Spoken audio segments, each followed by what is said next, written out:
And we start with 100 hertz, and we look through the microscope to see if anything's happening. We watch for 5 minutes. Nothing happens. We try hundreds and hundreds of frequencies, if not thousands, until we find the magic combination. Because we believed there just had to be a better way. There had to be a better way. And we think we may have found it. I have here 2 identical tuning forks, both tuned to the note A, the note an orchestra tunes to. These forks are both made to vibrate 440 times per second. We say their frequency is 440 hertz. If I tap this fork, putting little pulses of energy into it, the second fork will also vibrate in sympathy. And if I silence this fork, we just may hear the other singing its tone. We say that I'm inducing a sympathetic resonant vibration in the second fork. It only works because both forks are tuned to the exact same frequency. Now, many of us have seen this very charming young man on the internet who shatters crystal glasses with his powerful voice.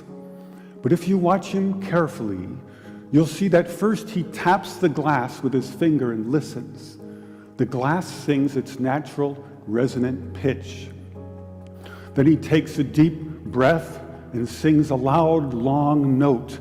He induces a resonant vibration in the crystal glass. The vibration grows larger and larger and larger until the glass is shattered. On the other end of the scale, we have a giant bridge made out of concrete and steel, a suspension bridge, the Tacoma Narrows Bridge. Cars and trucks and buses are going over it every day. And unfortunately, where they built this bridge, there was a steady wind blowing across it. And one day this wind induces a small vibration in the bridge, hardly noticeable. But the frequency of the vibration matches the resonant frequency of some part of the bridge. And the vibration gets larger and larger and larger until the bridge collapses into the river below. A destructive resonant frequency. So on one end of the scale, we have a giant concrete and steel bridge destroyed by resonance. And on the other, we have a small crystal glass shattered.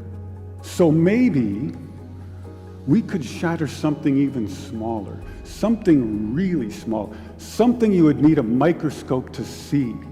Maybe we could shatter a living microorganism. So maybe we could change a biological living liquid crystal with a special electronic signal. But in order to do that, we would need some kind of device. So we search the US patent database, and we find this invention by a physician, Dr. James Bear of Albuquerque, New Mexico. It's called a resonant frequency therapy device, and its purpose is to induce a resonant vibration in a living organism or cell. If I put in, say, 100 hertz, out will come 100 pulses per second. If I put in 200 hertz, we'll get 200 pulses. So now we're searching for the magic frequency. And we start with 100 hertz, and we look through the microscope to see if anything's happening. We watch for 5 minutes. Nothing happens. So we try 101 hertz. We look through the scope for 5 minutes, and nothing happens. So we try 102, 103, and so on. Over the course of 15 months, we try hundreds and hundreds of frequencies, if not thousands, until we find the magic combination.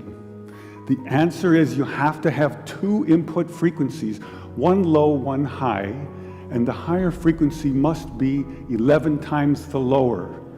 It's what we musicians would call the 11th harmonic. And when we add the 11th harmonic, we begin to shatter microorganisms like a crystal glass. These are the first videos taken. We showed these videos to our friends in the biology department. They said they hadn't seen anything quite like it. Seems to be a new phenomenon. These organisms are being shattered by our electronic signals. We now know that cancer is vulnerable between the frequencies of 100,000 hertz and 300,000 hertz. So now we attack leukemia cells. Leukemia cell number 1 tries to grow a copy of itself, but the new cell is shattered into dozens of fragments and scattered across the slide. Leukemia cell number 2 then hyperinflates and also dies. Leukemia cell number 3 then tries to make another cancer cell. The new cell is shattered and the original cell dies.